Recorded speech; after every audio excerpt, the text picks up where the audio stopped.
Eh bien bonjour tout le monde, voici Kamal Tero et Kitaro au Mont Corvo, ouais. Wow. Et du coup Kamal, qu'est-ce qu'on fait aujourd'hui de beau au Mont Corvo? Chapitre 852 de One Piece, la review critique analyse. Ça va être, je dirais, comme ils diraient les deux autres, tip top trop chouette. Ah, exactement, donc une analyse tip top trop chouette avec l'avis expert du Mont Corvo sur One Piece. Waouh, vous ne loupez rien. Et du coup, qu'est-ce qu'on dit avant? Eh bien, c'est de rester jusqu'à la fin de la vidéo. Pourquoi? Parce que simplement, réponse des QMC de la semaine dernière qui était: quel sera pour vous le prochain mouvement de Sanji? Mais qu'est-ce qu'il va faire? Mais on se demande. Eh bien, en tout cas, peut-être que votre commentaire sera affiché dans le podium des 3 meilleures réponses à la question du Mont Corvo de la semaine. En attendant, c'est parti pour la revue du chapitre 852. Ikenpai.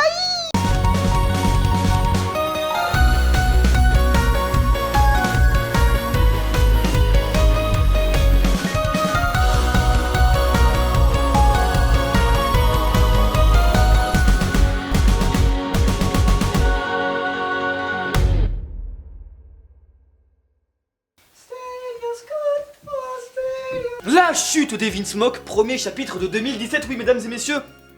C'est vrai. Non, un truc intéressant, c'est que comme c'était le premier chapitre de 2017, on pensait au Mont Corvo qu'on allait quitter l'arc de Whole Cake Island pour se pointer sur l'équipe de Zoro et tout ça en direction Parce qu'il aurait pu un peu nous troller comme ça, et Shiroda en faisant comme le dernier chapitre de 2016, ça annonçait vraiment la couleur, on voyait toutes toutes les intrigues qui se rassemblaient. Là on aurait pu voir Zoro comme ça en mode... Mais là ça faisait très fin de saison en fait. Comme il avait fait pour, par exemple, pour la fin de Dressrosa avec Sanji et tout, sur Zou et tout, on était tous là en mode... Le chapitre 795, bien connu. Voilà, tout le monde s'en rappelle, l'apparition de Kaido et tout, personne ne sait... Voilà. Mais en fait non, on est sur la continuité, mais en plus directement sur la continuité, parce que là, ça y est, en fait, c'est vraiment le chapitre qui rassemble tout, que ce soit les fans et tout, parce que ça y est, il n'y a plus aucune raison de rester sur l'île en fait. Tout à l'heure on a appelé ça... Quand on écrivait un petit peu, on réfléchissait, on s'est dit que c'était le chapitre qui conciliait les cœurs. Voilà. Parce que, au final, on va vous expliquer pourquoi ce chapitre explique et remet en exergue tout ce qu'on connaît sur One Piece en fait. Voilà, c'est le chapitre de One Piece qui prend toute la logique du manga en fait, et puis qui nous l'envoie comme ça et qui nous dit: regardez, vous pensez que One Piece avait un petit peu changé, Big Mom et tout, en fait elle est pas si puissante, Luffy il fait trop le cacou. Non, clairement non, ce chapitre, on va vous expliquer. Bref, la semaine dernière on vous a posé la question: quel serait le prochain mouvement de Sanji Vinsmoke? Exactement, maintenant on connaît ce dit mouvement et par contre on a pris vos réponses, on les a bien toutes. Vous les avez sélectionnées bien sûr avant d'avoir lu le chapitre. Bien entendu, et on en parle à la fin de la vidéo pour la QMC de la semaine. Parlant de Sanji, on a enfin la révélation, c'est vrai, de pourquoi est-il si différent de sa famille. Et ça y est. Et depuis le début, et voilà, nous on pensait ça, on avait envie, d'ailleurs je vous invite à regarder, c'était les réactions live de je sais pas quoi, je m'étais fait défoncer parce que j'étais en mode oui, moi ça me déçoit parce que je voulais voir plus la mère de Sanji, je voulais voir plus ça et tout. Il y avait pas cet événement, ce petit truc, pour dire Sanji, voilà, il tient de qui? Il tient de sa mère. Et ce qui fait que là on l'a enfin. 852, merci, j'avais attendu, j'étais là comme ça, mais qu'est-ce qui se passe? Pourquoi c'est pas One Piece et tout? Moi je suis pas content. Et en fait si, voilà, on l'a vraiment. Sanji tient de sa mère tout simplement parce que la mère Vinsmoke, tu sais, je fais comme toi maintenant un peu là comme ça. Genre mince, je suis devenu comme toi. Et ce qui fait qu'en vrai, elle s'est droguée quand elle portait ses enfants. Droguée pour pas qu'ils deviennent ce que le père voulait qu'ils deviennent. Parce qu'ils sont en conflit en fait, voilà, donc on le savait très bien, on le savait ça. Depuis le début, on savait très bien que Yaji et la mère Vinsmoke étaient en conflit. Ils étaient là, ils voulaient pas, on savait. Donc on savait très bien que Sanji était du côté de sa mère et que les autres étaient du côté du père. Mais c'était implicite, on connaissait pas pourquoi. Et maintenant on le sait. Enfin, elle était droguée. Sanji tient de sa mère, tient du côté humain. Il va la voir et tout, il a des flashbacks, c'est super bien rythmé. On a Luffy qui court partout et d'un coup on a Sanji qui chiale avec Reiju qui chiale. On comprend un truc, c'est beau. Et un truc important aussi, c'est que c'est le seul en fait qui a été pas autorisé mais en quelque sorte, mais qui est allé de son propre gré, étant donné qu'il n'était pas programmé, à aller voir sa mère. Et c'est en allant voir sa mère que ça l'a formaté en fait. C'est une autre quand on y pense, c'est une autre formation dans un autre sens, mais de manière beaucoup plus humaine. Et du coup Sanji, comme le dit Reiju, est devenu humain, et beaucoup plus humain jour après jour en fait, chose et occasion que n'ont pas eu les autres enfants Vinsmoke en fait. Ouais, c'est tout, c'est vrai, justement ça fait un peu la métaphore de l'éducation. L'éducation du père, éducation de la mère, gentil. Et Shiroda, avec ses parents, qu'est-ce qu'il a eu? On sait pas trop. Oh.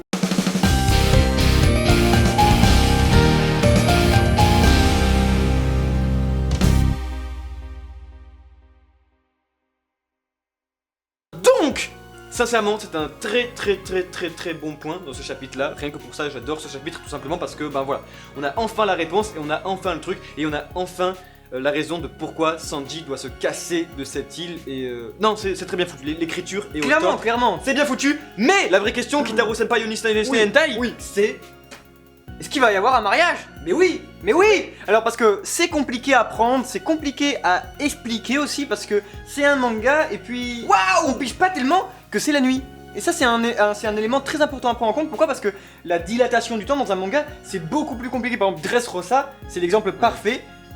2 ans et demi real life. 2 ans et demi, une après-midi. 5 heures quoi. 5 heures dans une après-midi, le mec il a mangé à 1 heure, voilà, à 6 heures c'était terminé. C'est hallucinant. Et là c'est un peu compliqué à comprendre parce que il faut se dire très bien que là c'est la nuit. Normalement on dort et tout, c'est tranquillou. On a Big Mom qui est dans la salle avec Brook. On a Luffy qui monte vers l'étage 4 comme c'est indiqué et qui est bloqué, intercepté par les soldats pions. Et qui ne doit pas monter à l'étage 4 parce que c'est là où il y a Smoothie et tout ça. Et du coup, c'est un dawa. Oui, un dawa. Donc, en gros, ça se passe la nuit. Le soleil se lève, le mariage arrive. On est le jour du mariage. Et on a bien compris une chose, c'est que Big Mom tenait à ce mariage-là. Donc, la question c'est, est-ce qu'il va vraiment y avoir un calme après la tempête? Est-ce que c'est possible? Après tout ça, après la rébellion et tout. Et donc, si vraiment il y a mariage, si il y a vraiment cérémonie, tout va se passer en un chapitre. En fait, non, mais imaginez vraiment le machin. Trahison de Big Mom, assassination assassinations, j'ai trop de mangas moi. Assassinat des Vinsmoke, explosion de la boîte de Tamate, Jinbe qui arrive, qui fout le dawa, Luffy qui débarque, Sanji qui sauve, Pudding qui se prend une latte. Ce qui pourrait se passer éventuellement, c'est qu'en fait, il y a 2 options. Enfin, même, en fait, l'option la plus sensée qui pourrait arriver, eh bien, c'est que il y a un calme, en fait. Après, en fait, c'est-à-dire que Brook se rend imaginant, etc. Reiju, eh bien, ne dit rien et du coup, le mariage a lieu et tout ça. Mais le problème, c'est qu'il y a l'élément perturbateur, c'est Luffy, beaucoup trop en colère, et Sanji, les deux aimants qui vont se rencontrer. Donc non, très clairement, le mariage ne va pas pouvoir avoir lieu tranquillement. Et en plus, moi, ce qui pourrait éventuellement se passer, et ce que je pense qui va arriver, eh bien, c'est que il va falloir qu'il parte, il va falloir que Brook puisse partir exactement, il va sûrement être prisonnier ou quoi, parce que voilà, le mariage va avoir lieu, et la boîte de Tamate va être ouvertonnée. Et du coup, sera sans doute l'occasion pour les Mugiwara de partir enfin, etc. dans un sacrifice. Et puis surtout, papa Vinsmoke qui va pas être tellement content, ça fait quoi? Bah ça fait un très bon last stand, un très bon bouclier pour partir, parce que lui quand même il va pas très bien se laisser faire, même si c'est un empereur. Quoi? À qui il a affaire. Ah. Yeah, mais non.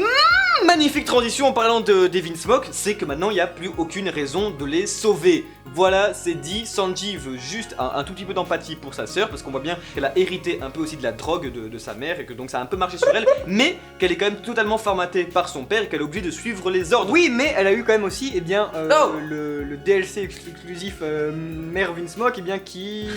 De temps en temps, c'est la seule enfant qu'on voit sur le lit de sa mère, et que du coup forcément, eh bien, elle raconte en plus ce que Sanji lui a fait. Et du coup, c'est l'héritage. Oda, il aime bien faire ça, c'est l'héritage des personnes. Bah complètement, on a un parallèle, c'est vraiment les deux, elles se ressemblent dans le lit. Voilà, et non, mais c'est surtout étant donné que Sanji est bon et qui transmet à sa mère de la bonté.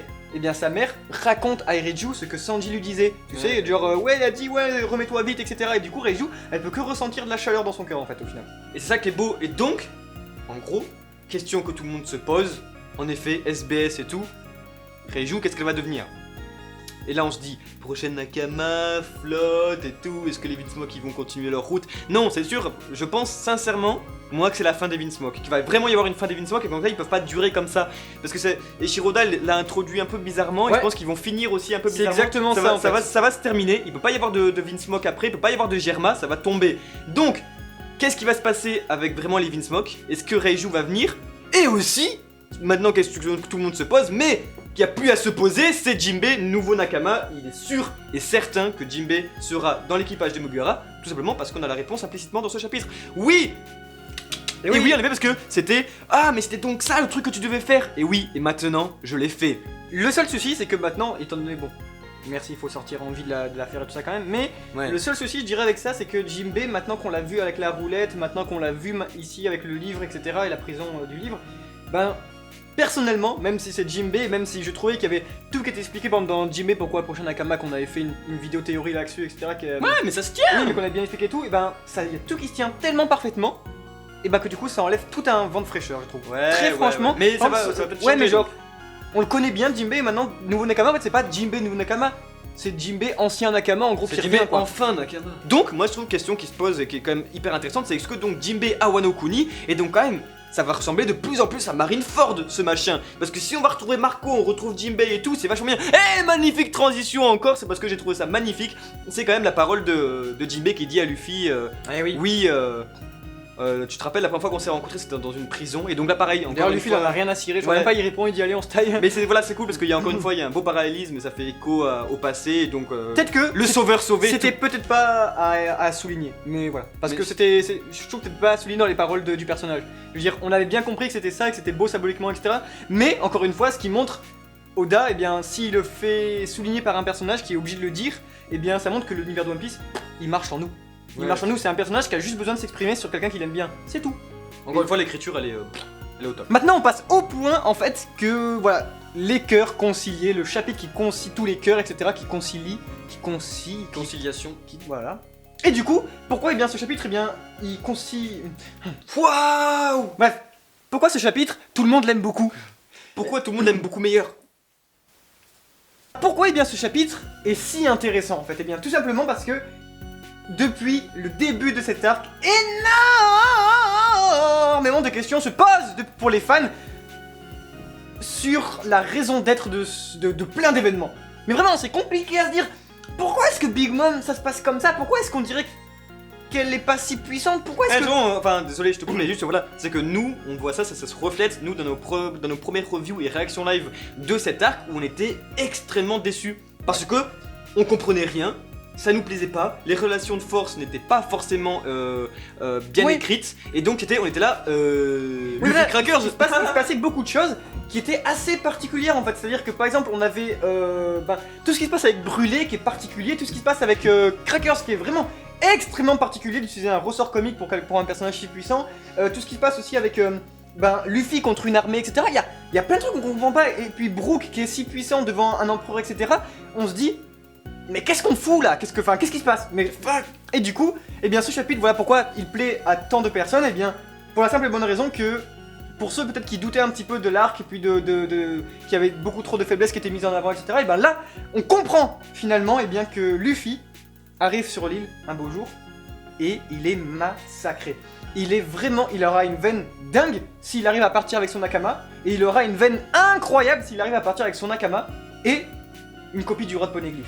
Et c'est incroyable, pourquoi? Parce que ça se passe très rapidement tout ça, ça se passe en une après-midi, là c'est encore la nuit, c'est vraiment, mais si ça devait être un film, on pourrait passer ça très très rapidement sous une petite séquence, et c'est dingue, c'est très énergétique, et puis tout ce qui se passe, on comprend que Et donc, Luffy voilà. n'a pas le niveau. Donc, Oda, on voit bien qu'il opte là-dessus, qu'il prend le chemin de Luffy fatigué, Luffy blessé, Luffy. Oui. Luffy est très mal, il a faim et tout, donc il pourra jamais se battre contre un empereur. Premièrement, voilà, on va dire que c'est un peu la facilité. J'étais un peu déçu moi de ça parce que j'étais là en mode ah, ça aurait été marrant de voir Luffy au top de sa forme et Big Mom au top de sa forme faire blablabla. Mais en fait, Luffy, il est mort. Mais c'est ça qui est super sympa, c'est que justement, on se dit ouais, ça aurait été Donc bien ça de voir, concilie les mais cœurs. ça, Oui.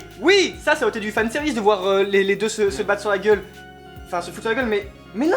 Justement, pourquoi? Eh bien parce que l'œuvre veut que Luffy ne peut même pas donner un putain de coup à Big Mom. Peut-être qu'on le verra, ce serait super sympa de voir Luffy qui frappe. Ouais, mais genre, est-ce que, tu sais, question, vous d'ailleurs dans les commentaires, n'hésitez pas à le dire, vous allez devoir marquer beaucoup de choses dans les commentaires. Mais c'est vraiment, est-ce que vous pensez vraiment qu'il va y avoir confrontation? Parce que quand on se posait la question il y a 40 chapitres, il y avait des vidéos sur YouTube et tout, il était là, est-ce que Luffy va se battre contre Big Mom? Et ben là, sincèrement, s'il se bat, c'est très décevant. Parce que, bon, il se battra pas, Non, mais la seule solution c'est...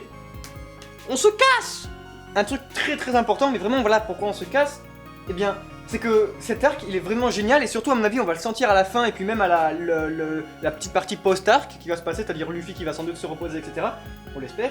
Eh bien c'est que normalement tous les arcs de One Piece ils nous ont habitués à on se bat contre des semi-méchants, etc. Et puis toi Luffy tu t'occupes du big boss de l'arc, et à la fin je suis mort, etc. Après je mange, je fais un banquet, et je dors et on part.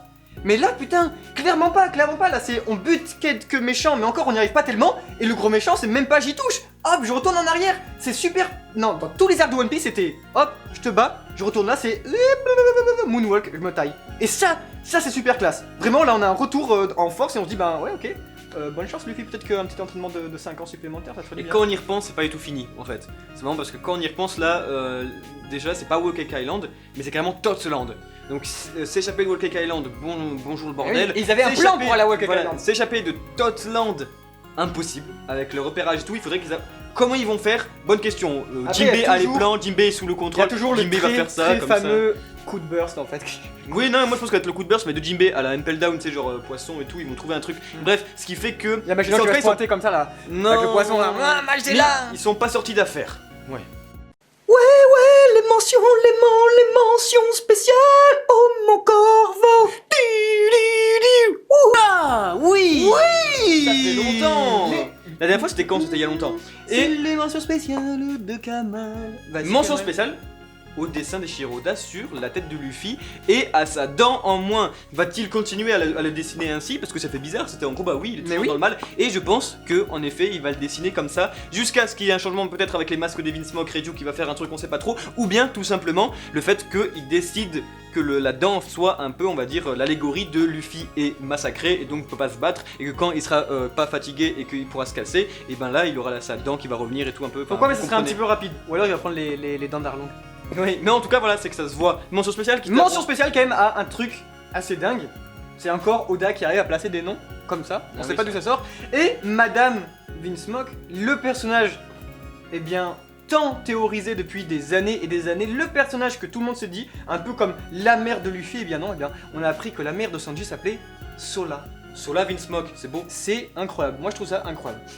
Et voilà pour ce magnifique chapitre Kitaro Senpai. Mais maintenant on va passer donc au QMC parce que oui c'est pas fini. Et avant petit message de la direction, en effet, Ah, on a été surpris, on a été dépassé, on a été victime de notre succès. ouais, Le truc étant ouais. que, en fait, on vous a demandé donc des questions, les QMC et tout, voilà, vous répondez aux commentaires, on les lit en vidéo et tout, vous avez compris, c'est cool.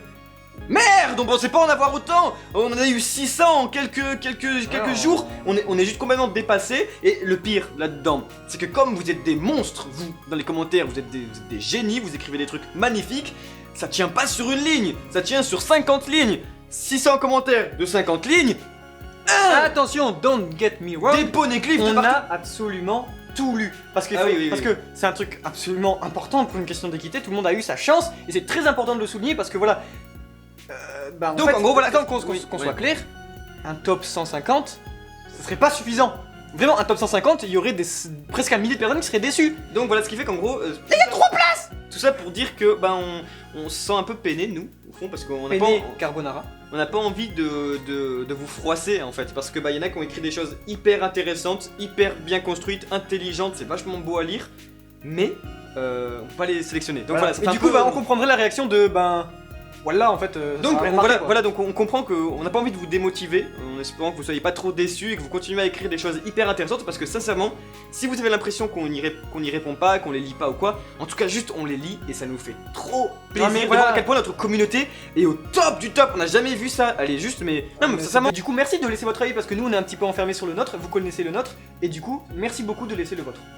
On va donc lire les 3 meilleurs commentaires choisis par le Mont Corvo sur quel est le prochain mouvement de Sanji. Nous retrouvons donc à la 3ème place One Piece Gold Difference. Waouh, j'ai pas gagné, mais pour cette nouvelle QMC, je reviens plus fort que jamais. Tout d'abord, il faut prendre en compte que Sanji est toujours sous le contrôle des bracelets. Il est donc pas libre de ses mouvements et ne peut donc pas s'enfuir avec Luffy et compagnie. Très très bonne chose, mais le problème c'est que nous on a été extrêmement déçus du chapitre. Enfin, bon voilà, c'était un petit peu la bête noire. Je dis extrêmement déçus, mais quand même, on trouvait un peu de la facilité le fait que les bracelets soient en fait des faux. Sa meilleure option reste donc de s'allier plus ou moins avec les Vinsmoke, étant donné que Big Mom a prévu de le tuer. Ce ne serait donc pas très intelligent de s'allier avec elle. Donc, selon moi, Sanji va rejoindre ses compagnons et élaborer un plan avec eux qui reposera sur une alliance avec les Vinsmoke. Je pense donc qu'en échange de sa liberté, il leur révélera le machiavélique plan de Big Mom. Dès lors, les Vinsmoke auront 2 options, soit la fuite, soit l'affrontement. C'est ce qui s'est passé un peu. Donc ce sera un affrontement, et comme les Vinsmoke sont pas bêtes, ils obligeront les Mugiwara à s'allier avec eux contre le retrait des bracelets de Sanji. Je pense donc que cela se passera en gros comme ça, mais mon hypothèse a tout de même de nombreuses lacunes qu'on ne peut combler. Comment Big Mom réagira en voyant la libération des Mugiwara? Se mettra-t-elle à leur recherche, ou confiante, elle ne s'en préoccupera pas? Quel crédit les Vinsmoke accorderont-ils aux paroles de Sanji? Quel sera le rôle de la boîte de Tama Tebako? En bref, actuellement nous avons très peu d'éléments pour théoriser et seul le prochain chapitre pourra nous éclairer ou nous assombrir encore plus comme Oda aime le faire en ce moment. Mais au point où nous en sommes, l'affrontement est inéluctable. C'est pourquoi je vous dis à tous, fuyez pauvres fous. Là, on nous prend par les sentiments. À la deuxième place, un commentaire de Kevin B, un commentaire qui nous a beaucoup touché.